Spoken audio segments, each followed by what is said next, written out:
família preciosa! Bora, capítulo 1 de Provérbios.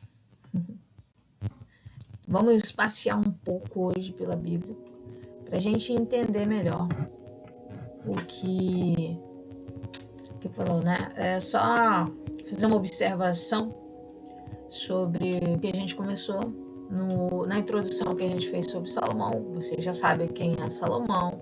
Se você ainda não assistiu, volta em um vídeo, que aí tem bem certinho quem foi Salomão, qual foi a história dele, quem é o pai, quem é a mãe, quanto tempo Salomão reinou, como foi mais ou menos o início do reinado de Salomão. Qualquer coisa, se você não assistiu, volta em um vídeo, tá tudo certo. Para quem não me conhece, meu nome é Kathleen, mas fique à vontade para me chamar de Kat. E o Entendendo Provérbios nasceu de dentro do Movimentos.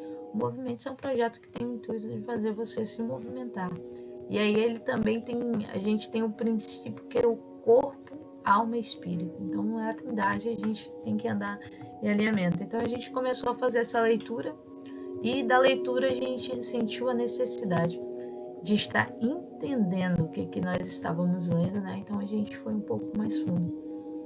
E então vamos começar. E antes de eu começar, eu falei que também no vídeo passado, que conforme eu fosse lembrando, o que eu tivesse visto, eu tinha esquecido de alguma coisa, eu iria, né, comentar.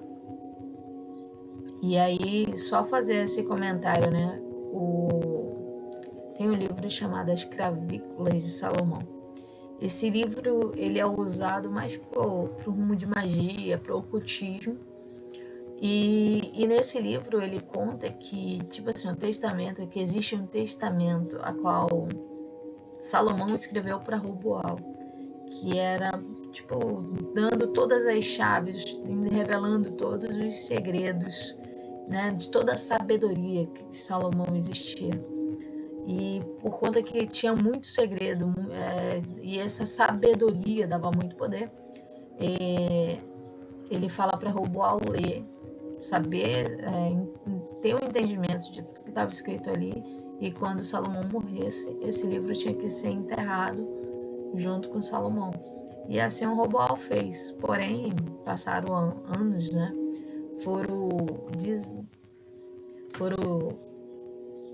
Quando descobriram os ossos de Salomão, essa é a palavra, né? Desenterrar os restos mortais de Salomão, encontraram esse livro. E aí a maior parte dos estudos é feito com base nesse livro, tipo astrologia, cabala. A gente já conversou, né, no vídeo passado que a maçonaria estuda. E aí eu já vou até fazer uma observação assim, aqui. Se você é cristão e você não tem o hábito de ler a Bíblia, leia mais. Leia mais. Por conta que na maçonaria, Provérbios é um livro de honra. Então, devido ao estudo, né, que eu fui fazer, que a gente chegou nisso, e eles levam assim muito a sério a leitura deles, Provérbios, né? Mas o mundo oculto, eles são muito organizados e muito disciplinados. Tá? Vamos para a Bíblia, né? Vamos para a Bíblia que interessa. Então vamos começar o Provérbios 1. E aí a gente já vai para o que interessa, que é a leitura da Bíblia.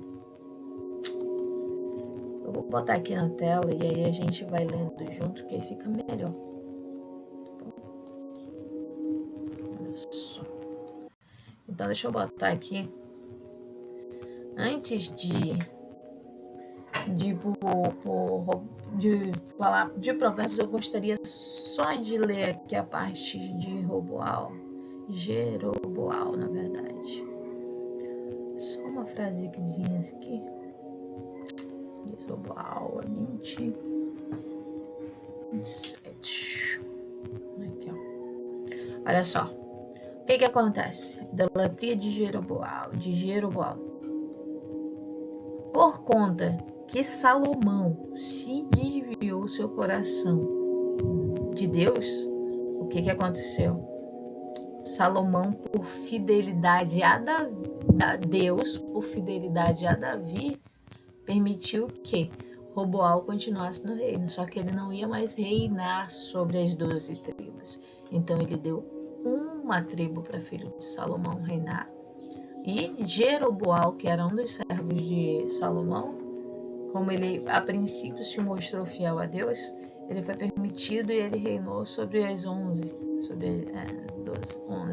as 11 tribos, as outras 11 tribos. Só que, olha só, e eu achei muito interessante, que aí eu fiquei lendo depois da continuidade do reinado, das consequências ali, da prostituição que Salomão teve, né? Ele teve muitas mulheres, e por conta dessas mulheres ele se desviou dos caminhos de Deus, do temor do Senhor. Só ler isso daqui rapidinho e a gente já entra em Provérbios. Jeroboão edificou em Siquém.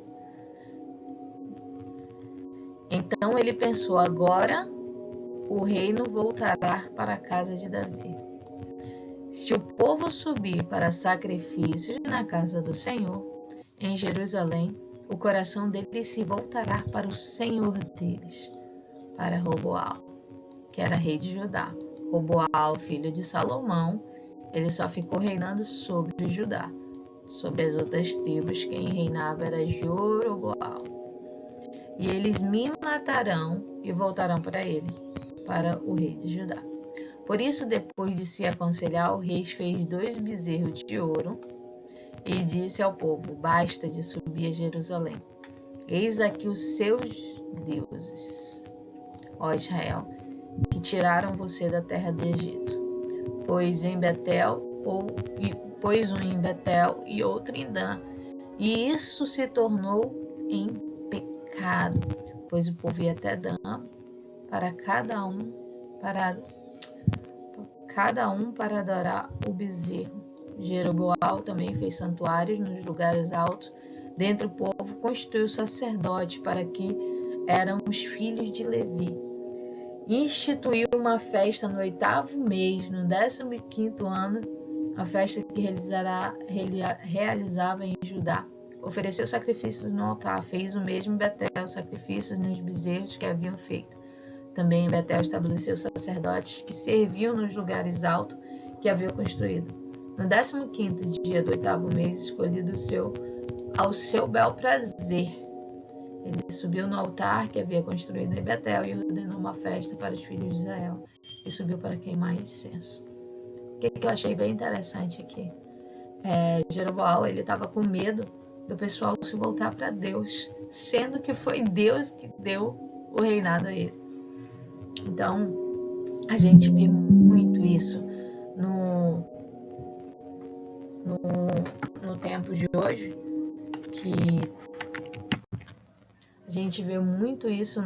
hoje, são muitas distrações, são muitas coisas para tirar a gente do caminho, sabe? Por conta que vai que tu descobre quem tu é, entendeu? Vai que tu conhece, vai que tu descobre quem tu é, vai que tu se volta para Deus. Vai que tu descobre que tu é uma joia preciosa, vai que tu descobre a tua identidade, teu propósito. Então, eu acredito que hoje, no mundo de hoje, do jeito que as coisas estão, é exatamente isso que tem acontecido. As pessoas têm usado várias e várias distrações para você não entender quem você é, por medo de você voltar para o seu Deus, de você se voltar para o seu Criador, porque se você voltar... Vamos para Provérbios? Então, em Provérbios 1 está dizendo, o uso dos provérbios. Provérbios de Salomão, filho de Davi, rei de Israel.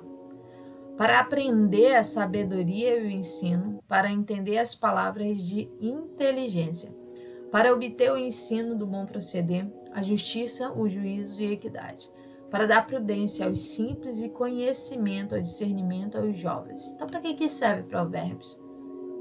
Quer impor conta? Para quê? Porque está querendo entender Provérbios.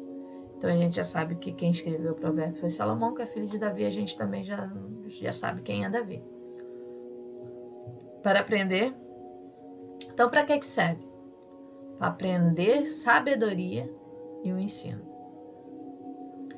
Para entender as palavras de inteligência. Para que serve o provérbio? Para obter ensino do proceder. Olha só, em Provérbios ele está ensinando como nós devemos proceder. A justiça, o juízo e a equidade. Para dar prudência aos simples. Gente, presta atenção. Para que serve o Provérbios? Para quê? Para dar prudência aos simples. Conhecimento e discernimento aos jovens.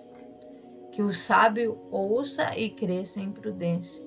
E que o instruído adquira habilidades. Olha só, que o sábio cresça em prudência e que o instruído adquira habilidade. Que a cada vez a pessoa já é sábia. Então, tipo assim, é um livro que serve para pessoas de todas as idades. Ah, você é jovem? Não, tranquilo, leia aqui. Você vai saber, você vai aprender. Você está começando a vida agora, você vai aprender. Você vai obter, lendo Provérbios, um bom ensino e um bom proceder. Fique calmo. Você vai aprender sobre prudência, né? Como conhecimento e discernimento aos jovens. Então você é jovem, tem aqui, ó. Leia aqui que você vai ter conhecimento, discernimento e prudência. E dá prudência aos simples. E aí que chega, olha. Para entender provérbios e parábolas, as palavras e os enigmas dos sábios.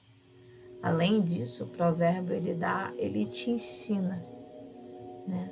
Para te ficar mais inteligente. Você lendo o provérbio, você vai ficar inteligente, você vai ficar mais sábio.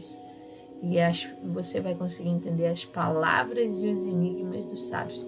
Antigamente, eu não sei se vocês lembram de Sansão, que ele ficava desafiando os filisteus e ele dava desafio, enigmas, para quem pudesse adivinhar. E é por conta de um desses enigmas que a mulher a qual ele era apaixonada, né, corta o cabelo dele.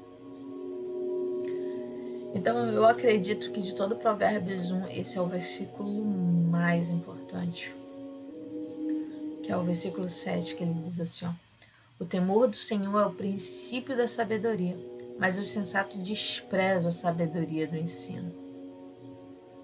O temor do Senhor é o princípio do saber. Né? Em muitas outras traduções, que é como a gente aprendeu já tem um tempo, o temor do Senhor é o princípio da sabedoria.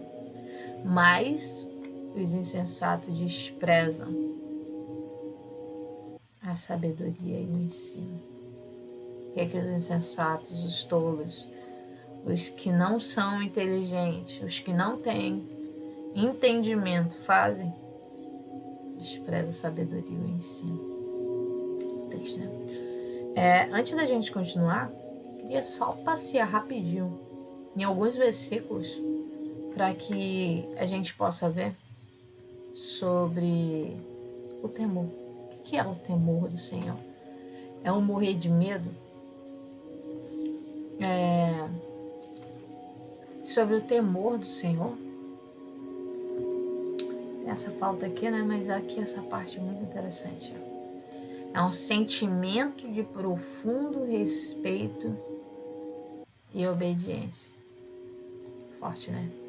Sentimento de profundo respeito e obediência. Então, o que é o temor do Senhor? Um sentimento de profundo respeito e obediência. Agora vamos voltar aqui rapidinho.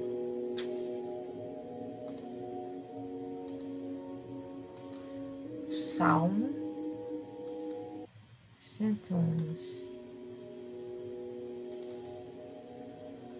111:10, olha só. O temor do Senhor é o princípio da sabedoria. Revelam prudência todos os que praticam. O seu louvor permanece para sempre. O quem teme a Deus revela o que é prudência. E todos os que praticam, o seu louvor permanece para sempre. E se permanecer para sempre, meus caros, que é o negócio. Agora, olha só o que o próprio Salomão fala, mas lá em Eclesiastes ele já é um homem velho, ele já começou a receber as consequências, né, do que ele fez. Ele conta tudo isso lá, né? No entanto, que é o último capítulo. São 12 capítulos. Lá no último, depois que ele fala que tudo é vaidade, ele vai aqui no versículo 13, ele fala: de tudo que você ouviu, de tudo que se ouviu, a conclusão é esta: tema a Deus e guarde os seus mandamentos, porque isto é dever de cada pessoa. De tudo que ele falou. A conclusão só é essa: de tudo que eu te falei, que é perda de tempo, que é correr atrás do vento, que tudo tem seu tempo, tema a Deus e guarde os seus mandamentos. Porque esse é o nosso dever como pessoa. Esse é o dever de todas as pessoas, né? Só que aqui no 5, ele ainda diz assim, porque como na multidão dos sonhos há vaidade, assim também nas muitas palavras. Portanto, tema a Deus. Porque como na multidão de sonhos há vaidade, assim também nas muitas palavras, né? Portanto, meu querido, tema a Deus. Agora, uma forte sobre o temor é essa aqui. Jó.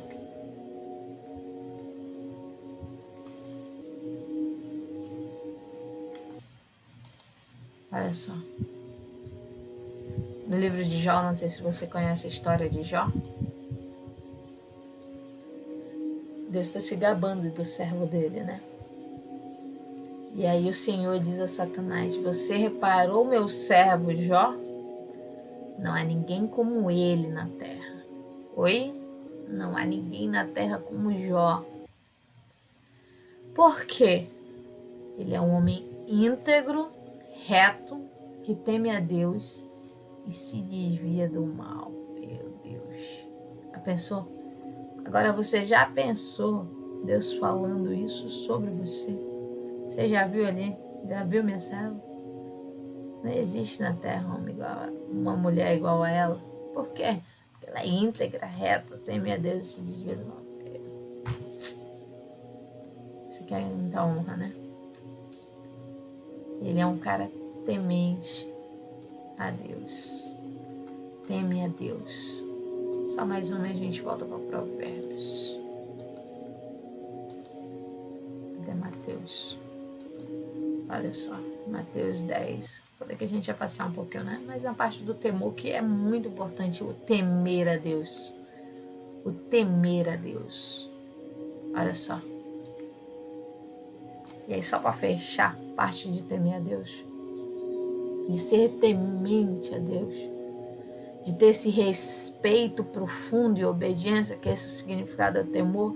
De ter esse respeito que quando você tem temor a Deus, você se aproxima dele, você respeita e você obedece. E aí ele fala assim, não temam aos que matam o corpo, mas não pode matar a alma. Pelo contrário, temam aquele que pode fazer perecer no inferno tanto a alma quanto o corpo. Então, você está colocando o seu respeito e a sua obediência onde? Entendeu? Se for para temer, não tema, né?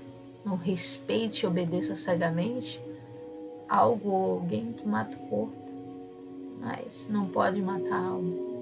Mas pelo contrário, temam aquele que pode fazer perecer no inferno tanto a alma quanto o corpo. Vamos voltar a Provérbios.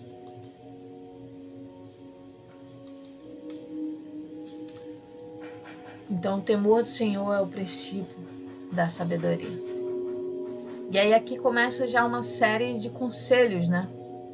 A princípio são exatamente as instruções. Então o capítulo 1 aqui é uma instrução para os jovens, para os sábios, para que querem adquirir um bom proceder.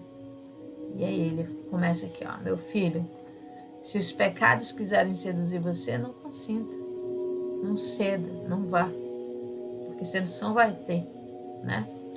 Talvez eles digam, vem conosco, vamos preparar uma emboscada para matar alguém, vamos empreitar os inocentes, ainda que sem motivo. Isso acontece até hoje, não acontece? Bora ali, não, só uma mentiria. Pega aí, ninguém tá vendo, não. Vamos engoli-los vivos, como no mundo dos mortos inteiro, como os que descem ao abismo. Acharemos todo tipo de bens preciosos e acharemos nossa casa de espólio. Junte-se a nós, teremos todos uma só bolsa. Perigoso. Meu filho, não se ponha a caminho com eles. Fique com seus pés longe das suas veredas. Tipo, fuja. Quando fala, não, cara, pega aí, ninguém tá vendo, não. Tenha cuidado com esse tipo de pessoa. Porque os pés deles correm para o mal e se apressam para derramar o sangue. E muitas vezes vai ser de você, se você cair, né?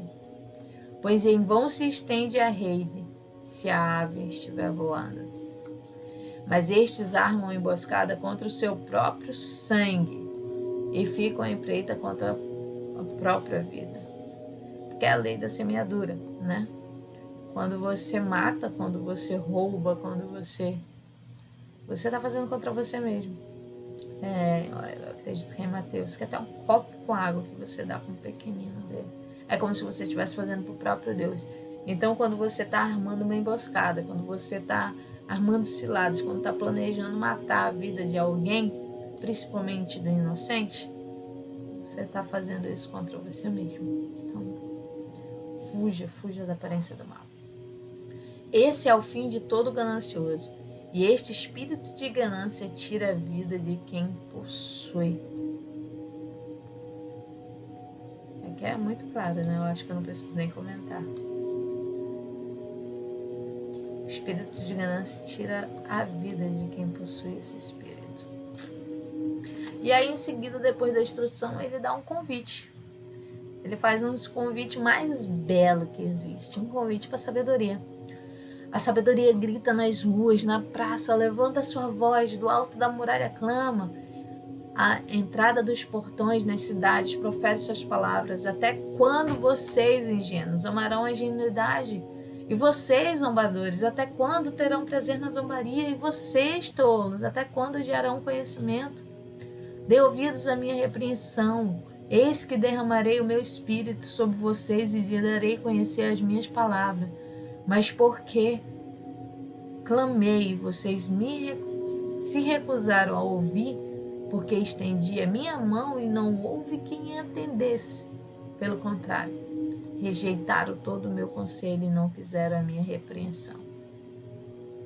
Também eu darei risada da desgraça de vocês. Ficarei zombando quando chegar o terror. Tá chegando, né? Tem muito terror já acontecendo, meu Deus. Quando o terror chegar com a tormenta, quando a calamidade chegar com o redemoinho, quando lhe sobrevierem o aperto e a angústia. Então eles me invocarão, mas eu não responderei. Sairão à minha procura, porém não me encontrarão, porque odiaram o conhecimento e não preferiram o temor do Senhor. Deixa eu falar algo. O que ele está falando aqui? Quando a gente teme ao Senhor, a gente é precavido, a gente adquire entendimento, conhecimento, sabedoria. E os nossos pés acabam sendo desviados do mal. A gente vai por um outro caminho. E quando a gente rejeita esse entendimento, conhecimento, esse terror é como se fosse automático. A nossa colheita. Quando a gente rejeita o temor do Senhor, a gente está rejeitando o entendimento, o conhecimento, a sabedoria. E automaticamente nós plantamos errado. Automaticamente a nossa colheita é ruim. Vem o terror, vem a angústia, vem a calamidade. E aí é no dia difícil, é no dia de tristeza que nós lembramos e clamamos, uau, mas ele clamou na beira da esquina. Né? A sabedoria estava lá gritando, chamando. Não quiseram meu conselho e desprezaram toda a minha repreensão. Portanto, comerão do fruto da sua conduta e dos seus próprios conselhos se fartarão. Deus não é mau, meus queridos. Ele só está falando aqui, eu estou querendo te dar o melhor. Eu tenho um entendimento, sabedoria, conhecimento do alto, um negócio absurdo para te dar. Só tem uma regra. Temer a Deus. O temor do Senhor. Só essa a regra. Mas aí então, não querem? Tudo bem. Então vocês vão comer o fruto da sua própria conduta e dos seus próprios conselhos. E vocês se fartarão. Os ingênuos são mortos porque se desviam da sabedoria. Os tolos são destruídos por estarem satisfeitos consigo mesmo. Isso aqui é um perigo, né? Mas o que me der ouvido habitará seguro, tranquilo e sem temor do mal. Então, os ingênuos são mortos porque se desviam da sabedoria. Os tolos são destruídos por estarem satisfeitos consigo mesmo. Acha que não falta nada, que tá tudo certo. Que não precisa de nada, tô bem do jeito que eu tô. Eu nasci assim, eu morri assim, vou morrer assim. Amém. Então satisfeito, tudo bem. Tá tudo dando certo. E aquele buraco ali dentro, aquele vazio, aquela solidão, aquele sentimento. Então é exatamente isso que o Senhor quer nos dar. Mas o que me der ouvidos habitará seguro, tranquilo. Seguro já é bom, né? E ainda além de seguro é tranquilo. E sem temor do mal. Se eu já temo a Deus, se eu já dou o meu temor, o meu devido respeito e a minha obediência ao Senhor, se eu já dou a Ele, eu não tenho por que temer ao mal. Porque o meu temor já vai ter dono. Você me entende? Eu espero que você tenha compreendido. Obrigada por chegar até aqui. E se você tiver qualquer dúvida, pode deixa o seu comentário. Deixe o seu comentário aqui. Lembre-se de deixar seu like. Lembre de deixar seu like. Dúvida, deixe o seu comentário. Fala aí se está gostando. E aí semana que vem a gente vem com Provérbios 2. Gratidão. Abraço, joia preciosa. Lembre-se, você é amado. Você é amado.